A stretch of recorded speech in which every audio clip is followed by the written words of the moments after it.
Hi, this is Dr. John Bennett from Lisbon, Portugal, broadcasting another in the AFAN series, Ulrick, Sidney. Uh, he's going to talk about taking care of the comatose patient tonight. First, we'll introduce a few of the panelists that are here now. Zolo, can you say hello, please? Can, can you hear me, Zolo?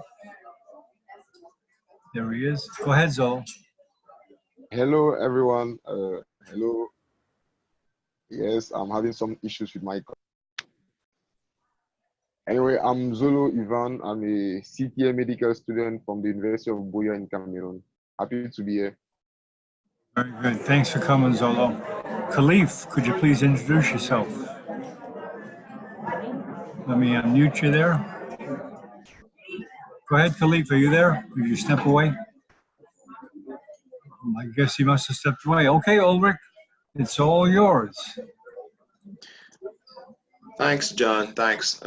So hello, everyone. I'm Ulrick Sidney. I'm a research associate at the program in global surgery and social change at Harvard Medical School. Today, we're going to start a new lecture series by Association of Future African Neurosurgeons.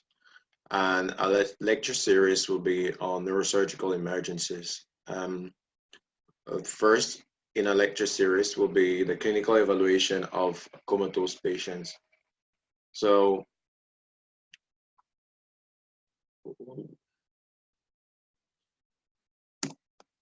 this is the plan we'll be following. So That's fine. Yeah, so we started a brief definition of coma in itself. So there are a few definitions of coma out there, and here are a couple. So coma is an extreme state of unconsciousness with an apparently sleeping patient or unresponsive to even painful stimuli. So another explanation goes through the relative loss in the life of relations, being able to interact with the external environment while conserving a part of the vegetative functions. We'll talk more about this later on.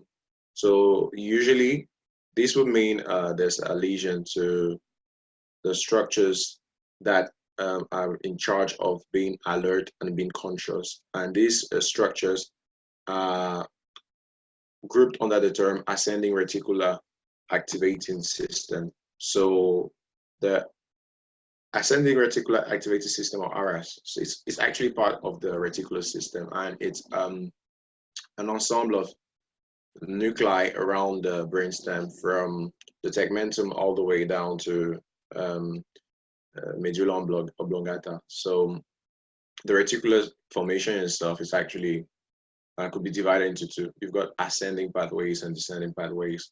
And what we're trying to talk about here is the ascending pathways. That is all this ensemble of nuclei at the level of the brainstem going all the way to the cortex. So the reticular formation in this case, like we said, the part of the reticular formation that's in charge of alertness, consciousness, sense of awareness, that is the ARAS. So like we described, the ARAS has multiple nuclei, and these multiple nuclei equally interact via multiple neurotransmitters. This is just a diagram of the very some of those neurotransmitters and nuclei. So what we see here is, obviously we see the ascending pathway coming from the brainstem here all the way to going to the cortex, and we can see from this diagram that we have nuclei that secrete noradrenaline, like the locus coeruleus. We have serotonin, like the raphe nuclei, that's the dorsal and median raphe nuclei. Here, histamine as in, we saw this last week with the hypothalamic nuclei, and here, this is actually the mammillary, tuberomammillary nuclei. Acetylcholine as well, GABA, Here we have creatine, the hypocretin, a neurotransmitter, dopamine as well. So the ARAS extends, like we said, from the tegmentum all the way to the thalamic, intralaminar nuclei, and basal forebrain. Some of these we already saw. We saw that we've got so many neurotransmitters and we've got corresponding nuclei. So the functions are consciousness, regulating the sleep-wake transitions, attention. And this brings about understanding what is arousal, what is consciousness. We should be able to define this, because then we'll be able to make the difference between what is a coma and what is not a coma. So arousal is the physiological and psychological state of being awoken. It is very, very important in regulating how conscious we are, a sense of attention, alertness, and information processing. What this means really is, this is what makes us be able to interact with the surrounding. And one of the major ways we interact with the surrounding is via stimuli, being able to perceive external stimuli. This might be auditory, this might be olfactory, this might be through a sense of touch or sight. And then we as well can interact. We as well can interact with this exterior via other mechanisms, like it might be more conscious in some sense of cognitive memory, or being able to speak, being able to act or have emotions. These all find themselves in this bigger ensemble, this bigger concept. Equally, it's important in motivating certain behaviors, such as mobility, fight or flight. So, yeah. So consciousness is the state or quality of sentience or awareness of internal or external existence. So once we say this, we're confronted with the definition of all the different alterations of consciousness. And that's why we can say there's a continuum in these different states. We have things like obnubilation, delirium, confusion, loss of meaningful communication, or not being able to respond to nociception. And then we come up with, how can we evaluate this consciousness? And the oldest and standard method is the Glasgow Coma scale.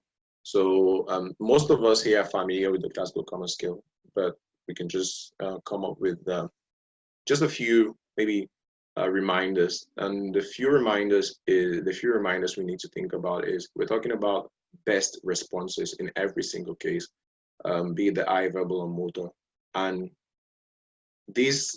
remembering this very simple concept helps have being able to distinguish between certain situations. So say a patient is hemiplegic, and you decide to go and stimulate this patient on that hemiplegic side, and that side doesn't move, and you start thinking, well, what do I do in terms of motor response? Do I just think about the other side that was moving? Do I think about this side?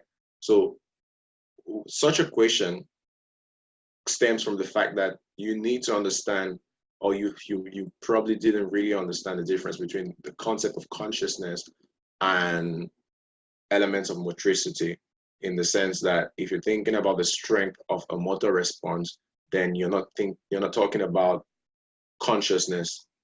You're already evaluating a different concept. So like we defined, we're trying to see if there's that volitional control, that this the impetus to move, and that volitional control will be manifested through a best motor response. So you don't have to find yourself worrying about the side, for example, that's hemiplegic, or limbs that are paraplegic, because there's actually volitional control on the other side. So keep the best response. Then when we talk about the Glasgow Coma scale, it reaches levels at which the Glasgow Coma scale is not in itself enough. So some have called this Glasgow Liège Coma scale, but others will just speak about the brainstem reflexes. So when you find yourself with a very low Glasgow Coma scale, then you have to go further and find out how much of the brainstem is actually left in terms of the reflexes. And these reflexes, there's so many of them. We know some, and we check for some clinically. Usually that's the oculocephalic or oculogyric reflexes, be it horizontal or vertical, corneal reflex, photomotor reflex, oculocardiac reflex. So talking about the oculocephalic reflex, the concept of doll's eyes. So a rotation of the head here, we've rotated the head to the left. We see the eyes rotating in the other direction, that's to the right. So they're trying to sort of keep themselves aligned, the alignment they had. And this is due to a connection between, on the one part, the oculomotor nerves, the vestibulocochlear system, mostly the cochlear system, and as well as the brainstem. And that's how they get information and feedback. So from the cochlear system, information is given when there's a movement of the head in this direction. And so there's a feedback mechanism that instructs the oculomotor nerves to get the eyes in the other direction to stay aligned. And this is horizontal. You can have the same thing vertically. When we talk about caloric responses, this is about injecting. You can have a cold or a hot test. So here we have a cold test, obviously, because it's 0 degrees Celsius. And you get a reaction, which is when it's normal. In the cold reaction, the eyes look in the direction of the stimulus. Here we have an asymmetric response. Clearly, we can see that there's one of the eyes that's reacting and the other isn't, and a negative response when both don't move. So we spoke about consciousness and spoke about awareness and alertness. Then the next question that comes to mind is, so what is a coma and what is not a coma? This is very important, and a few terms that might be misconstrued as being a coma are on this table. The locked-in syndrome, for example. So a patient with locked-in syndrome is this patient that's actually aware, conscious, has volitional control, but is not able to do most of these movements. And so this is the kind of patient that might be able to do eye movements or be able to move their palpebrae, and so might communicate that way. And this is very, very different, and it's actually even called the pseudocoma. It's very different from a coma. So another state is the minimally conscious state. So the minimally conscious state, it's a patient who finds himself sometimes being aware or awake, and then sometimes they're out, sometimes in, sometimes out. So you have that variation. What was previously called a persistent vegetative state is now called an unresponsive wakefulness syndrome. And these are sleep-wake cycles that the patient has, and the patient lacks awareness, but he displays reflexes and non-purposeful behavior. And then all other ones are the brain death and chronic coma. So what is noteworthy here is for the unresponsive wakefulness syndrome and for the minimally conscious state, the most common causes are usually in terms of blood flow, blood circulation. So you're going to see cardiac arrest for the cardiac part of it, and for the vascular part is the cerebral hypoperfusion. So these are the most common causes of these two states. And as we'll see later on, this is not the case for coma. Well, we'll see all the different things that can cause a coma. So less profound than a coma, but still neurological at these other states, stupor and drowsiness. This actually is very easy to distinguish from the standard definition of a coma. So a patient who is in stupor is a patient who's who can still be stimulated with nociception, so he can be awakened by nociception. A patient who's drowsy, we all think about sleep. So it's mostly a patient that looks and feels very sleepy. So it simulates light sleep. So stupor and drowsiness are usually accompanied by some degree of confusion. And in terms of confusion, we neurologically, we have, we try and find if a patient has, it can be defined as a patient having hazy thoughts. So the line of thought or the process of thinking is not that clear, it's not that obvious. And this patient might actually have problems with their orientation, might be disoriented as well. So this gives you an orientation towards stupor and drowsiness.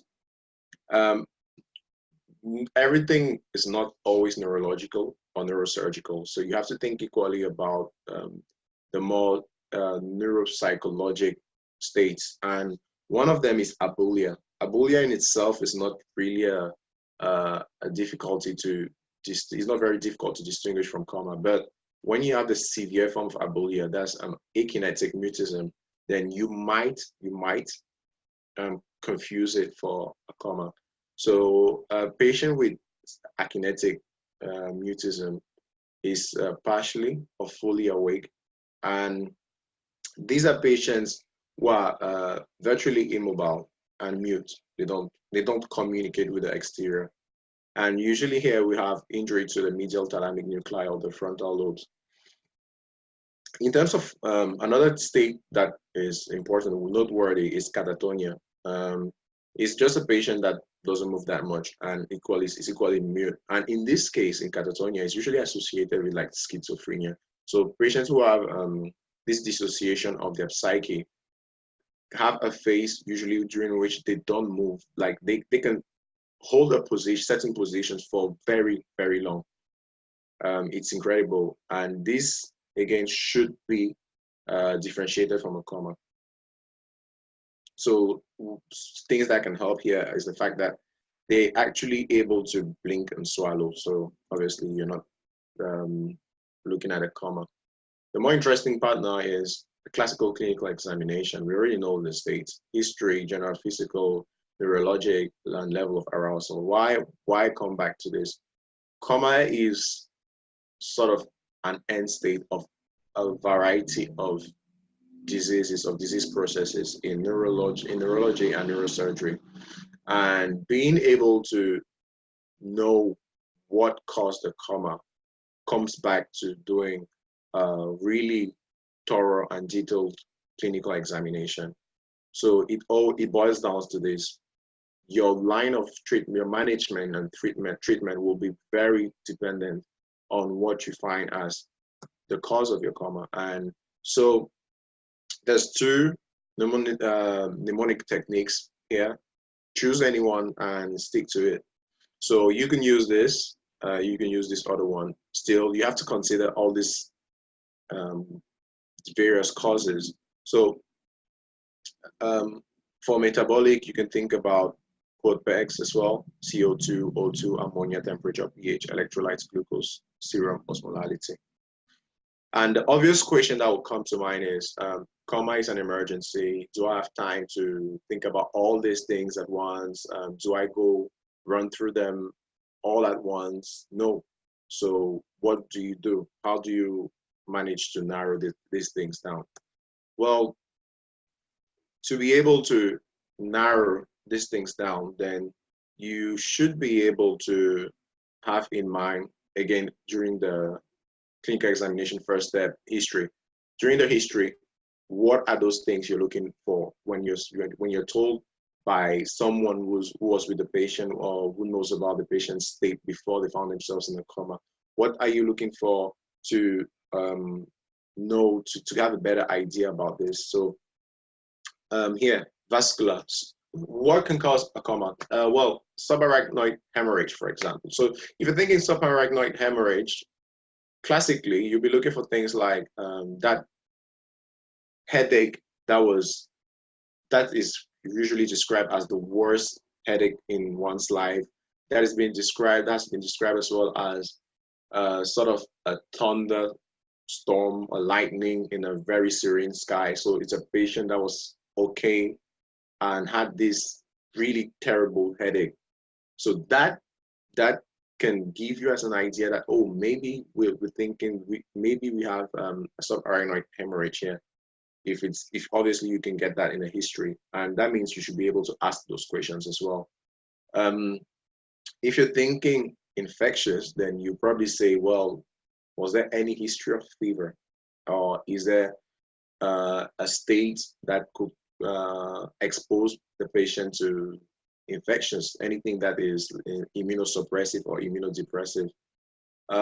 Neoplastic, I mean, once again, this is wide, but you would think, okay, neoplastic, it takes a bit of a while to constitute itself. So what you'll be looking for is signs of localization and generalization. Localization, that's pretty vague. If it's frontal, you're looking for frontal syndrome. If it's temporal, and you look for temporal. But generalization, you're thinking more signs of raised intracranial pressure.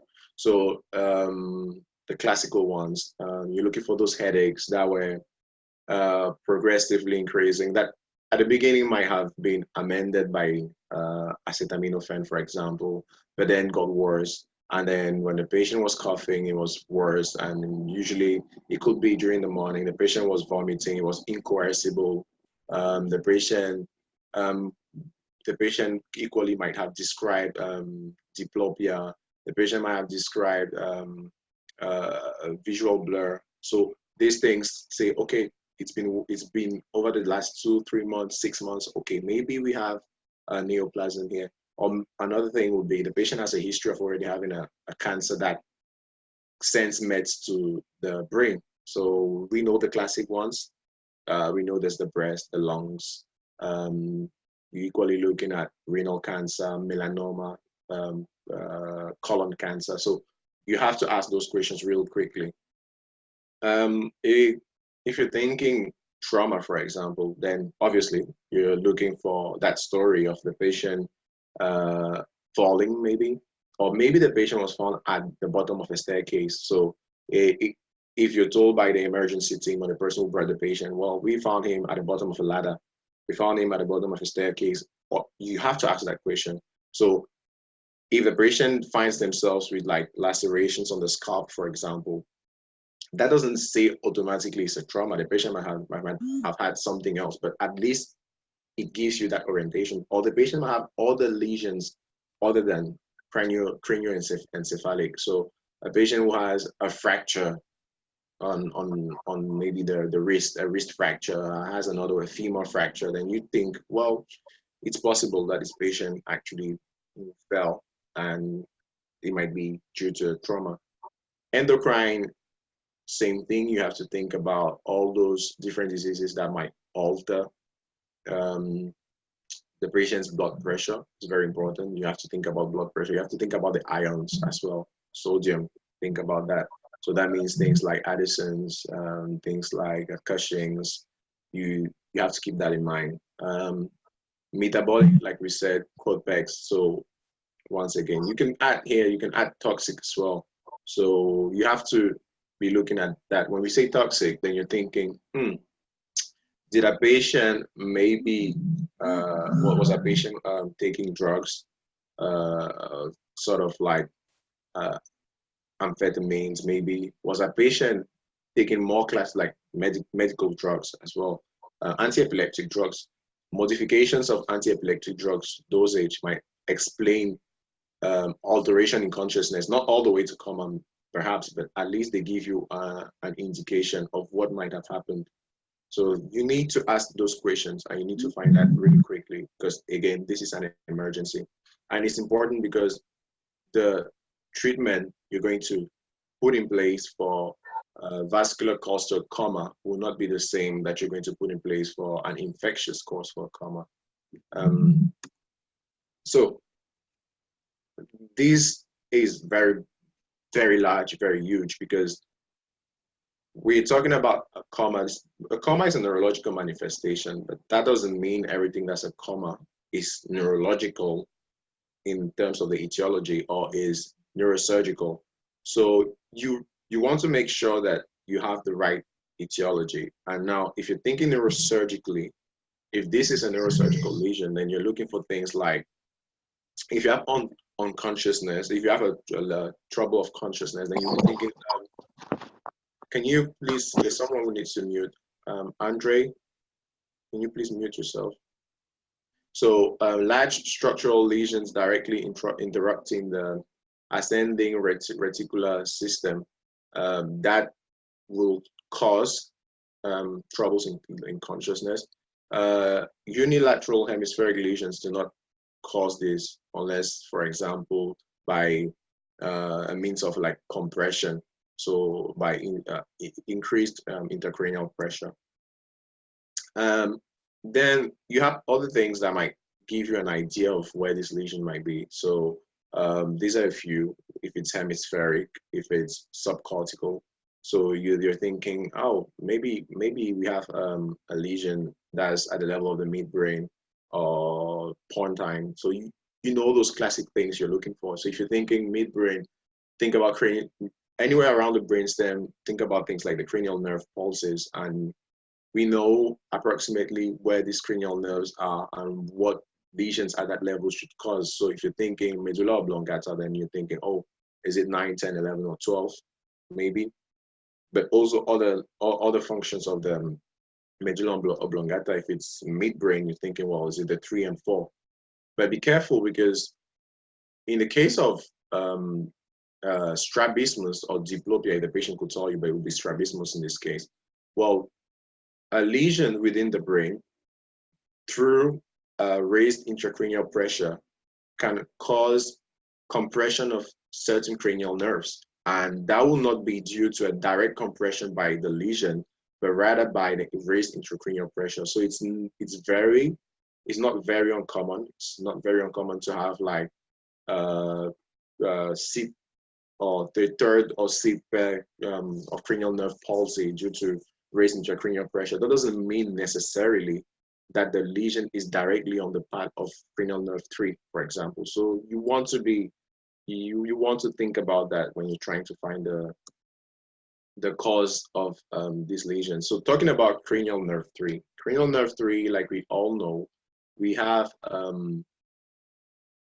one nucleus for the parasympathetic, that's the Edinger-Westphal nucleus, for like the intrinsic motricity of the eyeball, and for the extrinsic motricity of the eyeball, we have the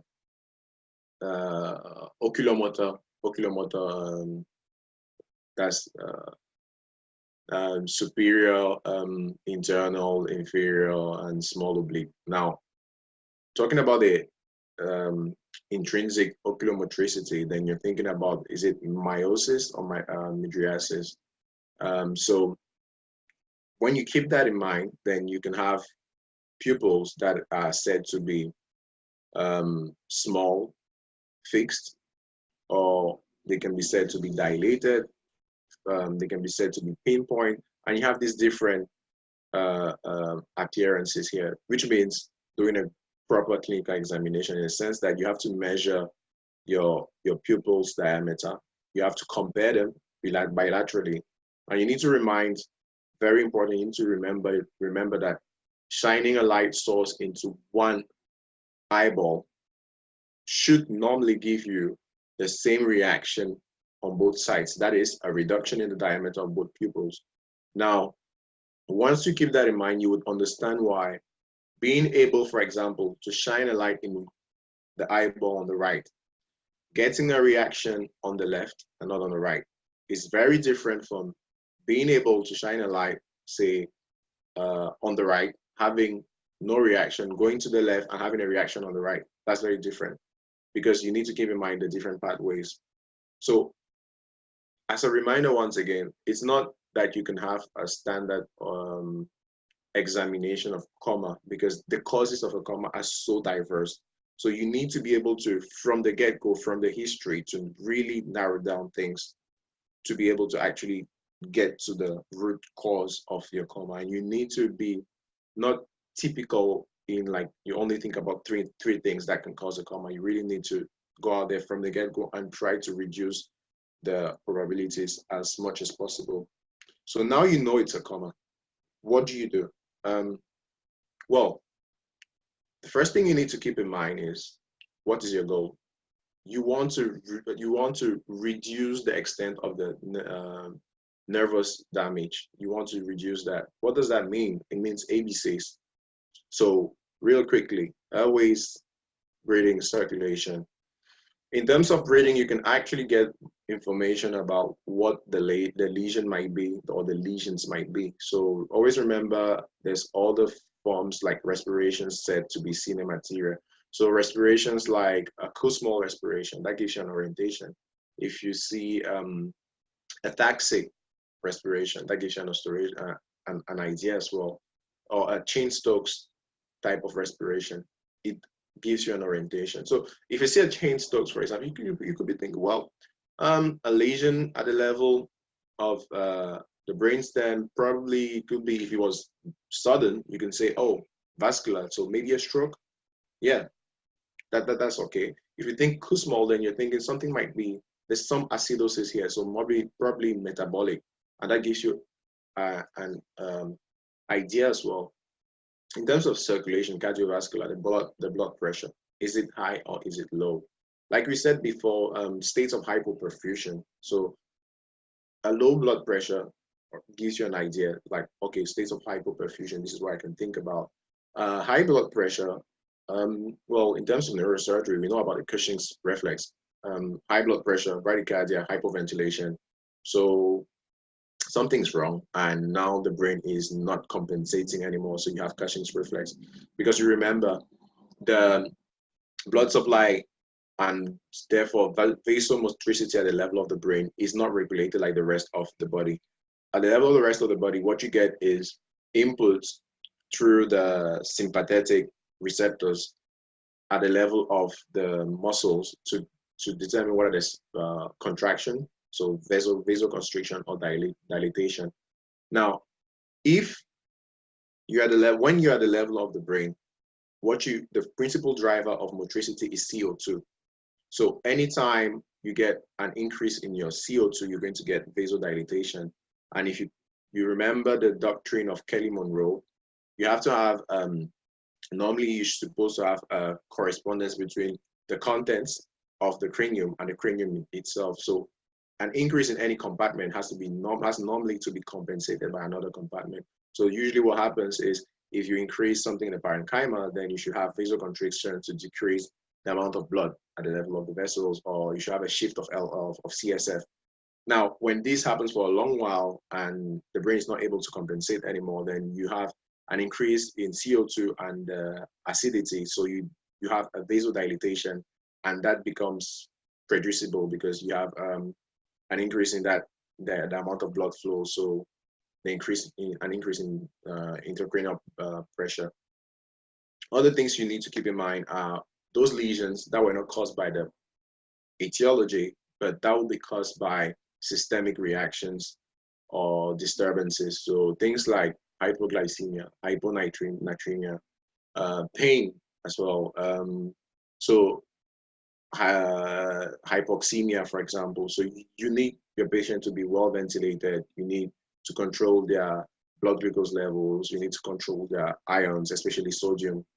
You need to make sure they're not feeling pain for whatever reason it is, so that you reduce as much as possible the lesions to the central nervous system.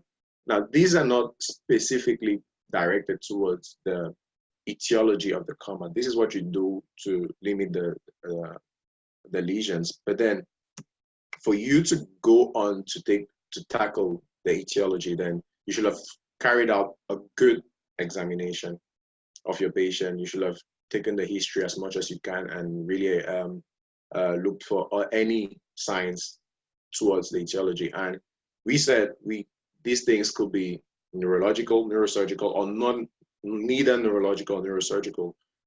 Anyway, if you think it's is due to an intoxication, maybe morphine, okay, antidotes like naloxone. If you think your patient is hypoglycemic, dextrose. If you think you have a patient who is hypoglycemic and is a heavy alcohol consumer, so chronic alcoholism, then think about thiamine. If you have benzodiazepines, maybe flumazenil. This is an anticholinesterase. So in a case in which you have you're trying to reverse the cholinergic effects. If your patient has an acute stroke, ischemic stroke, think about the time window. When was the patient last seen to be well? And can you apply any of these treatments? Once again, time.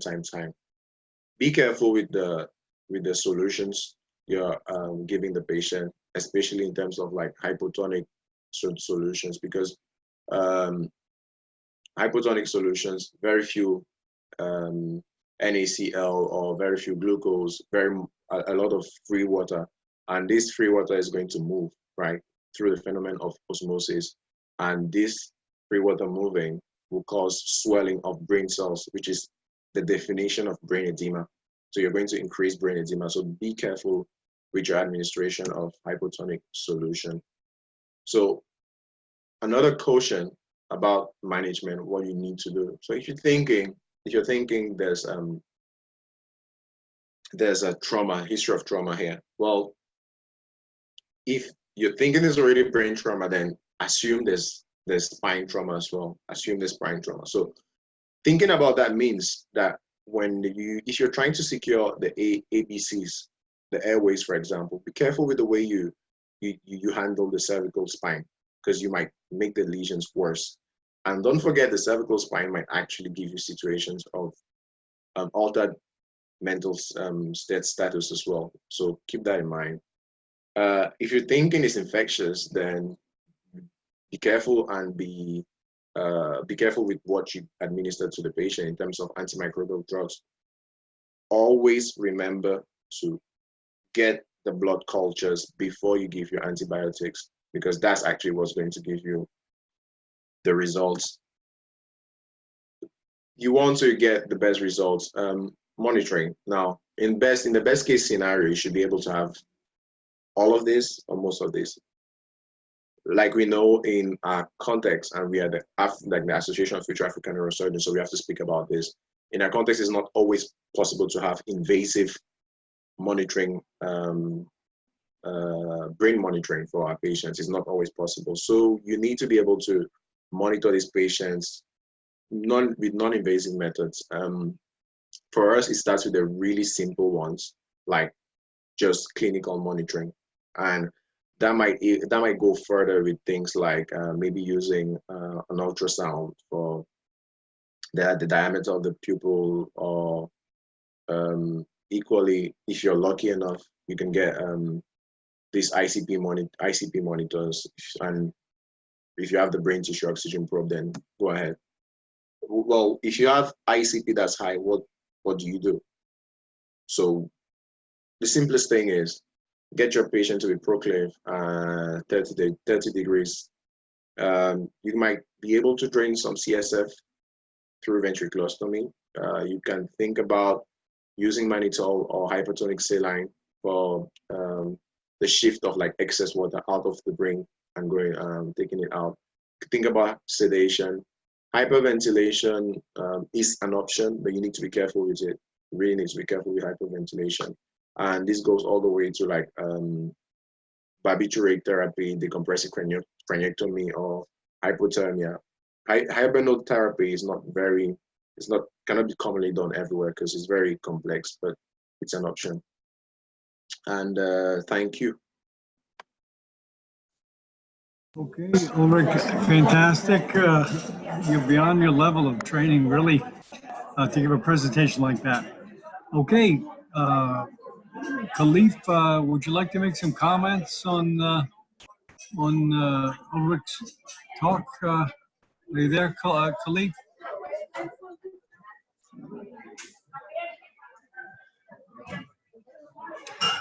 Well, one comment I'd like to make, Sidney, Ulrich, before we start is I'm not a neurosurgeon, but I know that as an emergency physician, I was faced with some patients, and obviously in coma.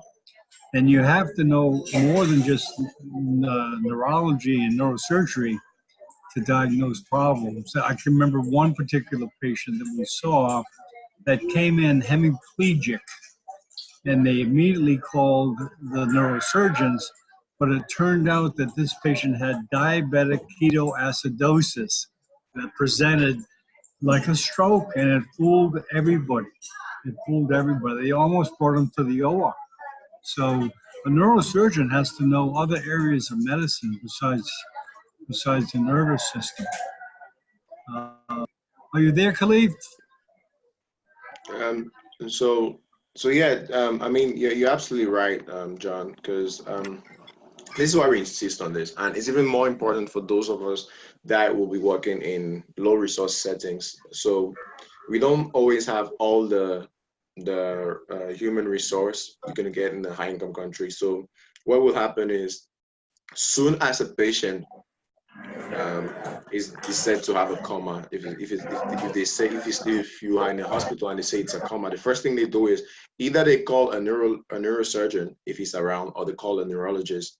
So you, as a neurosurgeon or neurologist, like John said, you don't want to find yourself taking a patient to the OR for something that could have been treated with just an IV access, right? A simple IV access and getting fluids to the patient or getting drugs to the patient. You really want to be careful with that. Coma is not automatically neurological or neurosurgical. It's a wide, very big, very, very big pot in which everything and anything can find itself. So once again, how do you make the difference? Your clinical examination. And talking about that, I just want to share this, John. There are a few websites I think we can use, because I find that they're free, so very, very interesting. You can see this one, neuroexam.com. You should visit this. You have the neurological examination, very, very interesting. You can go to neurological cases as well, free. So good websites. And another one I would advise is eBrain. eBrain is a website by British, like the UK. They run residents from neurology and neurosurgery residents. So they have, you can register for free.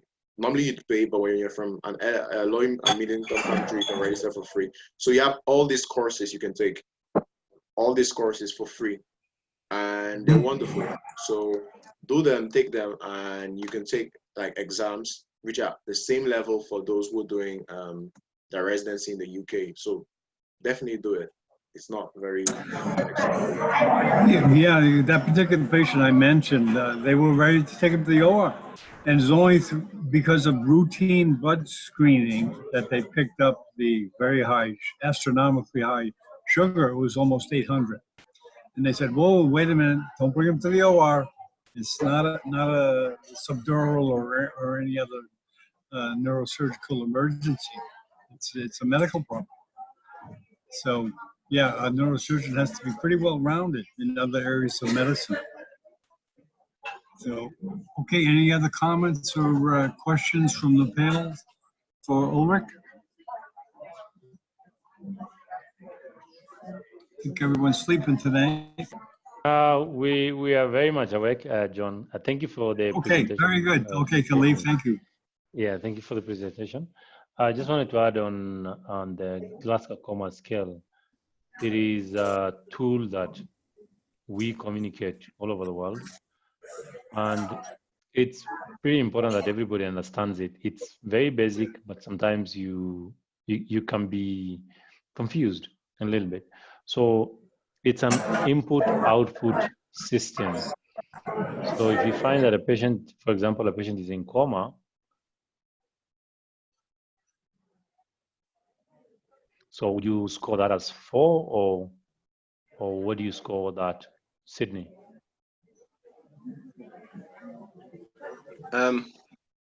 So just walk in, there's a patient in the ICU bed, Yes. His eyes are open. This patient is not blinking. There's nothing, but his eyes are open. So, what I'll do? You said eyes are open and he's not blinking, The right? eyes are just open, like, yeah. So you still need the, I wouldn't score it immediately from like the eye opening. I still need the verbal and the motor. So Yes. But then it's an EVM thing. So the eye, yeah. it's out of 4. The lowest you can score is 1. So in that case, how do you score it? It's you score 4 or do you score 3, 2, 1? Basically, what I'm saying is that these patients, sometimes you score them 4, but they just have a blank stare. They have got a point on the lesion and they're not blinking. So you can walk into an ICU and they say, oh, this patient has spontaneous eye opening, and you give them a score of 4, probably give them a V of 1 and an M of 1. That already distorted your GCS. So it's actually a very important thing to understand. The original paper was written in the 1960s. We can, not 1960s, 1980s or late 90s, early 90s. That's when it's written. The original, was it 40s or 60s? So it was written a while back. Anyway, 40 years ago. Yeah, it was written 40 years ago, and at that time, nothing much has changed since then. Before that, people were confused on what to use to grade patients in coma. Some people want to use the mini-mental exam. Others wanted to use motor power. Others wanted to use some different scales. So the GCS is a standard scale, and it's for this topic that you are discussing today of coma. It's actually the most important thing. So the GCS is the way we communicate. If you say a patient has a GCS of 3, that is different from a patient with a GCS of 9 in terms of prognosis and even the level of care that they need. Yeah. But thank you for the excellent presentation. And the website that you shared, even though I can't find out why this one is not working, the neuroexam.com. Well, I will just share the links. So thank you so much, Dr. Khalif. Actually, there's even a very good publication that was made really recently about the 40 years of the Glasgow Coma scale. I've just sent the link in the group. So guys, please check it out. I'm sure it's very nice. You like it. Let me send the neuro exam link. Okay. Yeah. So yeah. So the neuro exam link. You have to. Oh, you have to register, right? For the website to get an access. So eBrain, you have to register. Well, they're free, so it's okay. eBrain I have registered it last year, but there's an exam that I wanted to do, and then when that time was over, they closed. Oh, I don't think it's completely free. Yeah. Okay. Zolo, do you have a question, comment? No, as comment, I would just like to say thank you very much for the presentation. It was quite comprehensive, and from all the discussions you've had, I think the importance of the GCS has been made clear, and I think it's really important because the main tool I knew about when we have to monitor a patient in coma. So thank you again for the discussion we had. Sorry, my network was really poor and I could not enjoy all the presentation. But if possible, I don't know, is it possible that during this new series of lectures we have, can we be sharing the PowerPoints in the definitely Neurosurgical TV group? I don't. Okay, yeah, that's a good idea actually. We'll share it. So all right. Thanks. So John, for next week, what we're going to do is we'll be presenting. It will be a 2-for-1. It will be Zolo and myself. So Zolo will be talking about intracranial pressure monitoring, and I'll be presenting on invasive multi-modality brain monitoring, because those two go together. So there's going to be a lot of physiology, neurophysiology. So I think it'll be interesting.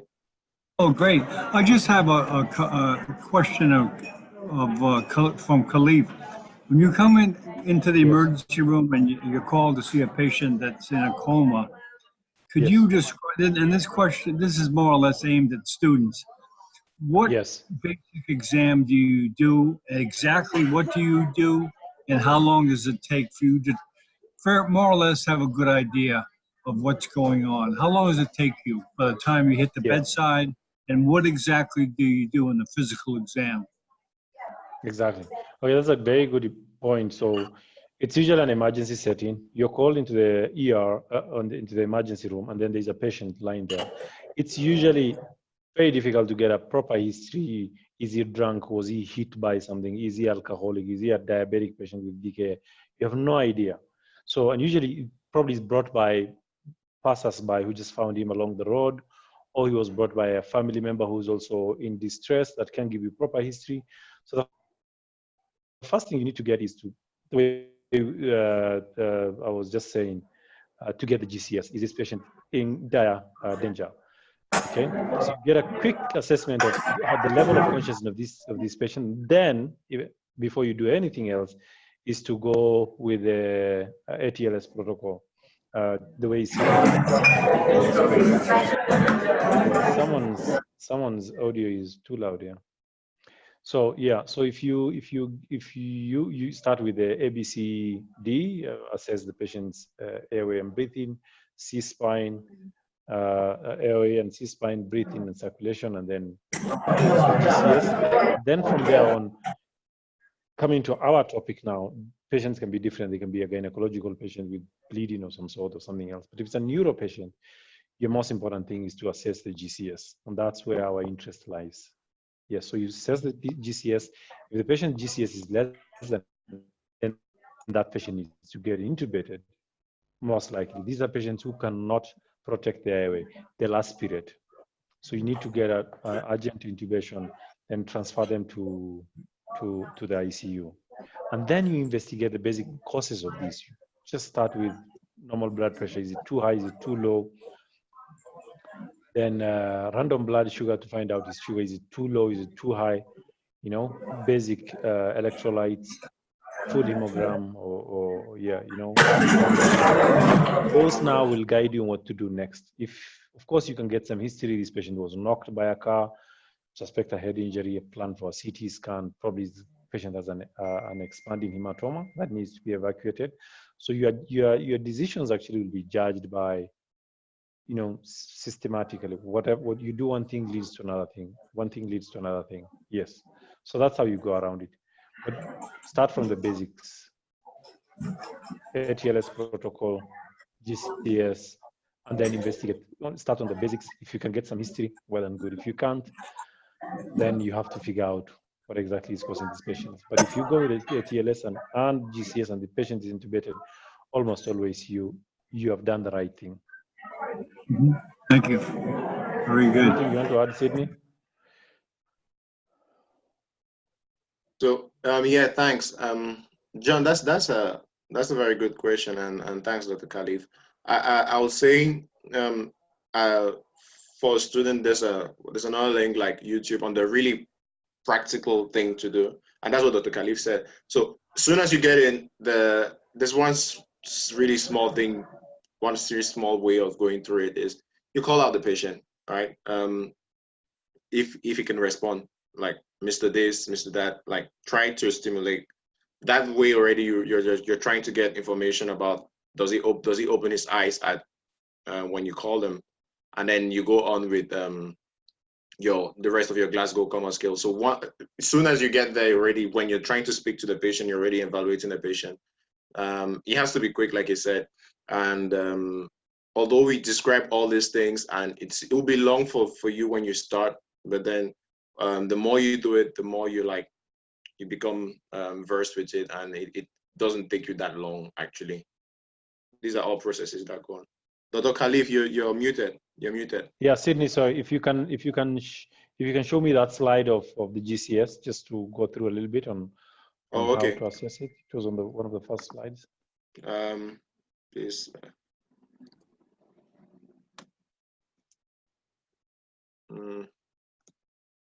So just to go through on how to do the GCS. Interestingly, we had presented on yeah. forum just the other day. Is that okay?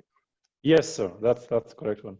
Yeah. So I like the way you arrange it. It's EVM. So you start with the I, then the verbal, and then the motor.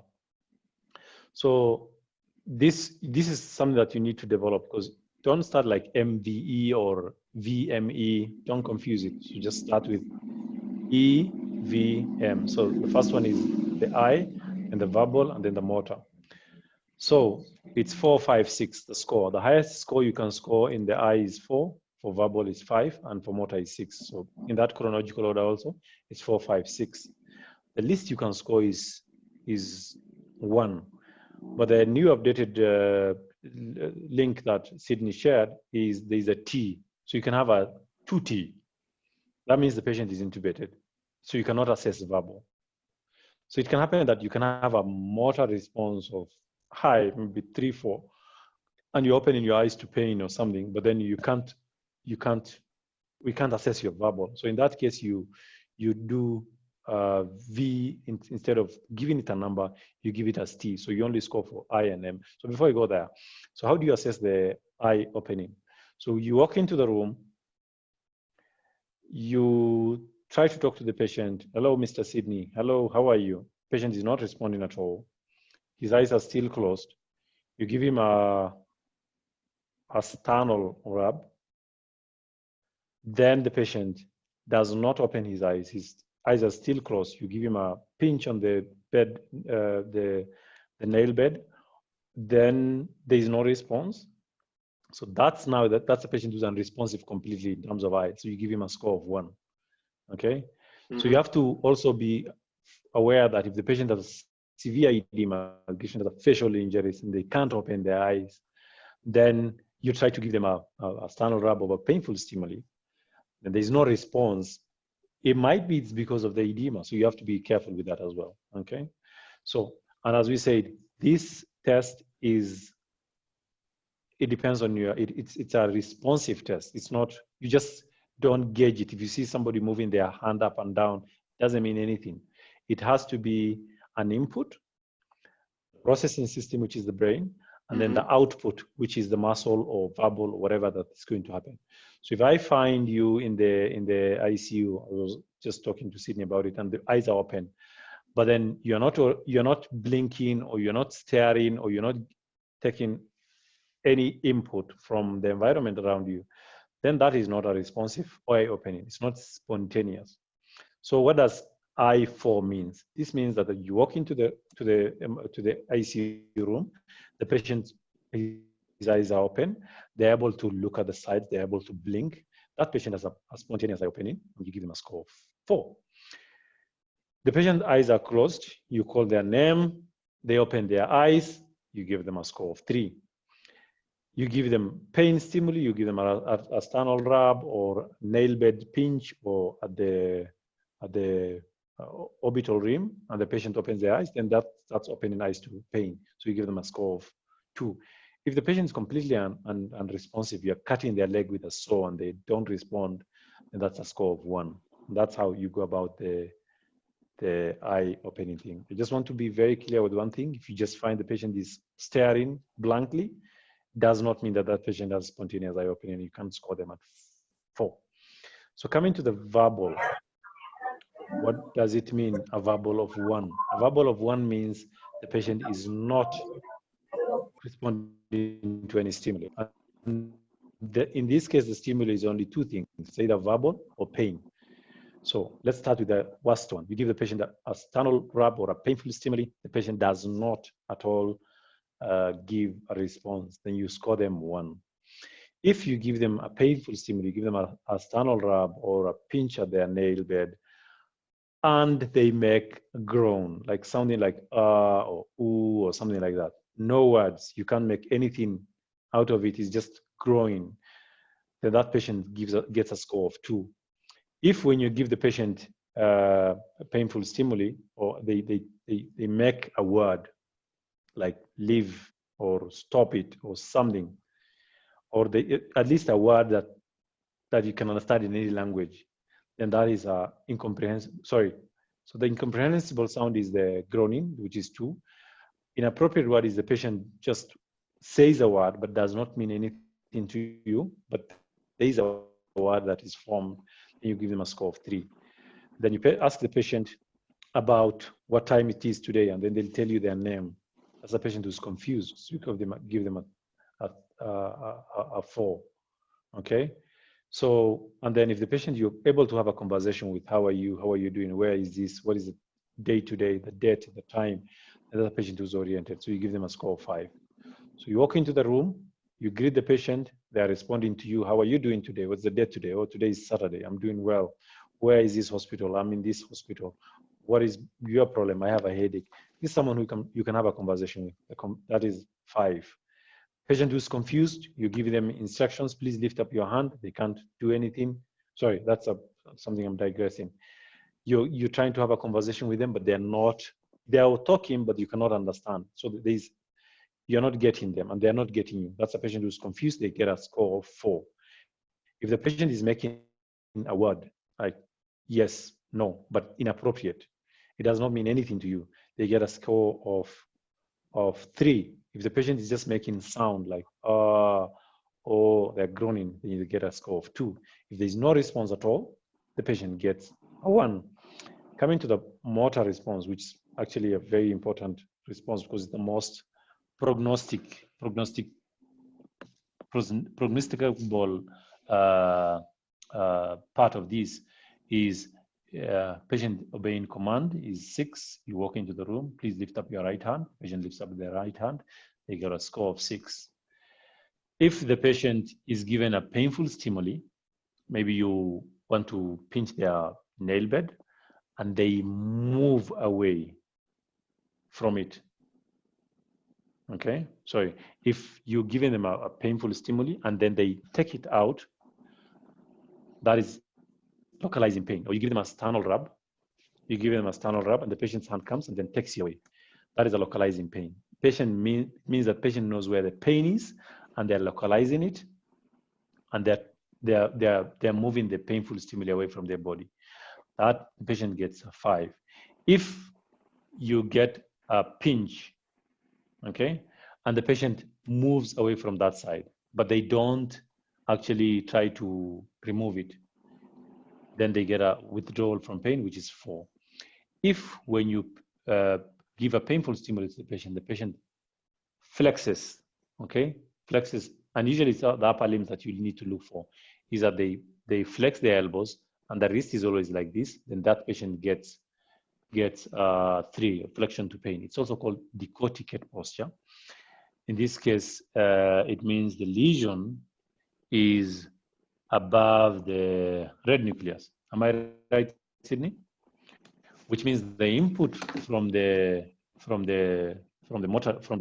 cortex is not getting into the lower limbs, into the rest of the body. So in that case, yes, in that case it's flexion to pain. Okay, then worse than that is extension to pain. The patient is like this, and the upper limbs are extended. Okay, so that patient gets a 2. If there is no response at all, it's a 1. Please remember that the pupillary examination is not part of this. It's not part of the GCS. Yeah. Thank you very much. Thanks, Dr. Khalif. Going back again to the physical exam, Khalif, do you typically do a corneal reflex on a patient, or is that kind of is not something you typically do on a comatose patient? Okay, for the corneal reflex, okay. Do you think that's important and so basic? The corneal reflex and so in that case, it's patients who you suspect are brain dead, and you want to do a brain function test, brainstem function test. For those patients now, you can do the brainstem function test, in which you do some of the cranial nerve examination, and part of that is the corneal reflex, in which you put a small cotton onto the white part of the eye, the sclera, and then if the patient blinks, then that means that the patient has a corneal reflex, which means that the third nerve is functioning. And the reflex hammer, do you use the reflex hammer a lot in the basic screening comatose patient? For the general neurological examination, when you want to do a reflex exam, the deep tendon reflex exam, that is part of it. But for a coma patient, remember the most important thing is GCS. And after that, if you want to do a full neurological examination, then you do the standard way. You start with the cranial nerves, then sensation, then motor, then sensory. And I think, John, that's a very important topic. And we might be able to do a presentation on that, on how to do a neurological examination, head to toe. I think that's a very, very interesting topic. That will be, yeah, that's something that we need to look into. But it's a detailed examination. It takes not less than 30 minutes if you want to do it thoroughly. So that's for the general patient, the patient who you meet in the clinic who has got a brain lesion or a spinal lesion, and then you want to do a general neurological examination. For the patient who's in coma, your most basic examination is the GCS. Yes. Thank you. Okay, very good. Any more comments or questions from any of the panelists? Igor, are you there? Igor, can you hear us okay? Perhaps not.